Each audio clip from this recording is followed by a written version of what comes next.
Baik, perkenalkan nama saya Maria Yunita Done. Saya dari kelas A reguler sore semester 7. Ini merupakan tugas yang ke-16 dari mata kuliah sosiologi terapan. Jadi di dalam video kali ini akan membahas mengenai review buku dengan judul Teknologi dan Privasi di Era Informasi. Buku ini ditulis oleh Daniel J. Solove. Baik, kita langsung saja ke pembahasan. Yang pertama, masalah berkas digital. Teknologi baru dan masalah baru. Di masa lalu komunitas adalah kecil dan intim. Informasi pribadi disimpan di lelucon dari teman, keluarga, dan tetangga, dan itu disebarkan melalui gosip dan mendongeng. Saat ini, cara utama penyebaran informasi siaran tidak melalui kepalkan lidah yang bergosip, tetapi melalui bahasa listrik, di mana informasi berdenyut-denyut secara masif. Sistem pencatatan dan database. Sisi baiknya, perkembangan ini berarti bahwa individu dapat lebih mudah melepaskan diri dari pandangan ingin tahu komunitas, membebaskan diri dari norma-norma sosial yang mencekik, menghentikan individualitas dan kreativitas. Sisi negatifnya, selalu tumbuh serangkaian catatan dibuat tentang hampir di setiap aspek kehidupan seseorang. Karena bisnis dan pemerintah semakin berbagi pribadi informasi. File digital tentang hampir setiap individu sedang dirakit. Ini menimbulkan kekhawatiran yang serius. Arus informasi adalah cara untuk menggambarkan pergerakan data. Seperti air dalam sistem pipa yang rumit, data mengalir melalui pipa informasi yang menghubungkan berbagai bisnis, organisasi, dan entitas pemerintah. Pertama, informasi sering mengalir antara database komputer besar, perusahaan, sektor sewa. Detik data mengalir dari sistem pencatatan publik pemerintah ke berbagai bisnis di sektor swasta. Memang banyak perusahaan yang membangun database dengan mengambil data pribadi dari catatan publik. Ketiga, informasi mengalir dari sektor swasta ke lembaga pemerintah dan aparat penegak hukum. Peningkatan file digital memiliki sehingga menghasilkan kisi rumit jaringan informasi di mana informasi disimpan, dianalisis, dan digunakan dengan cara yang telah ada implikasi yang mendalam bagi masyarakat. Database komputer dan dunia maya memiliki meningkatkan kemampuan untuk mengumpulkan, menyimpan, dan menganalisis informasi. Itu seolah-olah semua orang mengumpulkan informasi, media, pekerjaan, bisnis, dan pemerintah. Banyak perusahaan yang mempertahankan catatan terkomputerisasi dan preferensi pelanggan mereka, pembelian, dan aktivitas. Ada ratusan catatan yang merinci tentang seorang individu konsumsi. Komputer memungkinkan pemasar untuk mengumpulkan dokumen rinci dari kinerja informasi pribadi dan menganalisisnya untuk memprediksi perilaku konsumen melalui berbagai teknik analitik. Pemasar membangun model tentang produk, apa yang diinginkan pelanggan tertentu, dan bagaimana cara mendorong usia yang dikonsumsi pelanggan. Perusahaan tahu bagaimana kita membelanjakan uang kita.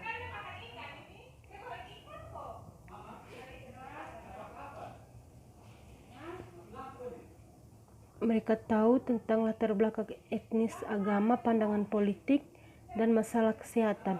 Perusahaan tidak hanya tahu apa yang kita siap beli, tapi mereka juga mempunyai ide Catatan publik.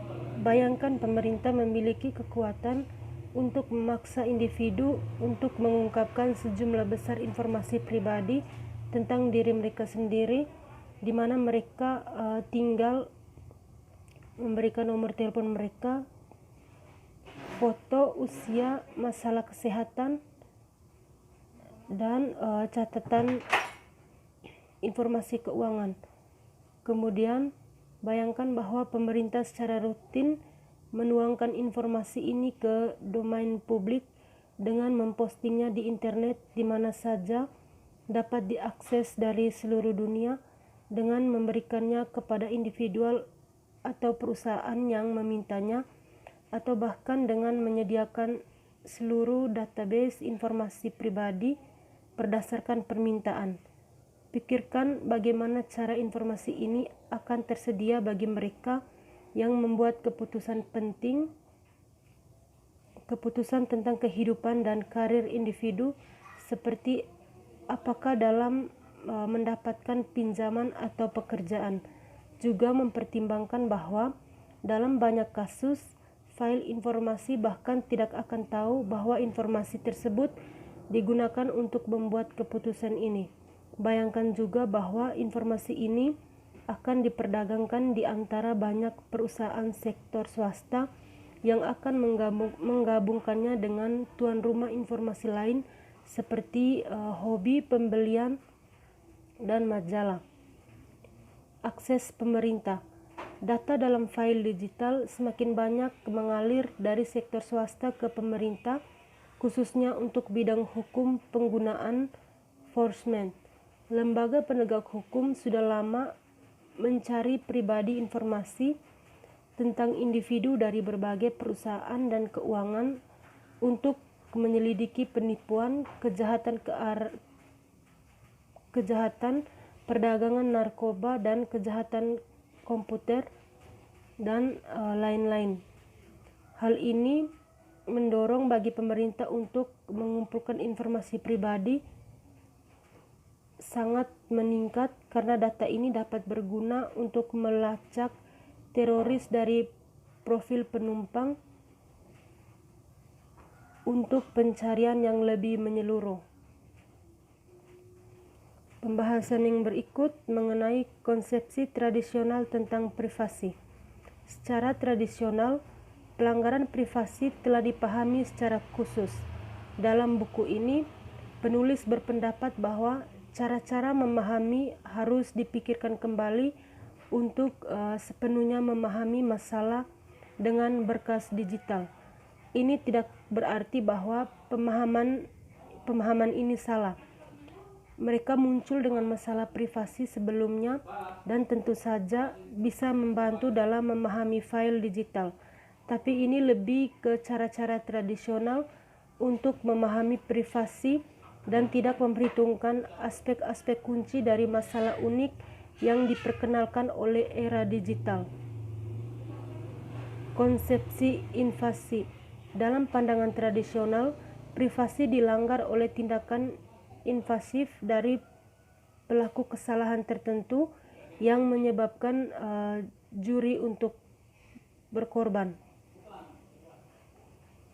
Hukum merespon ketika rahasia seseorang terungkap, reputasi ternoda, dan rumah diserang.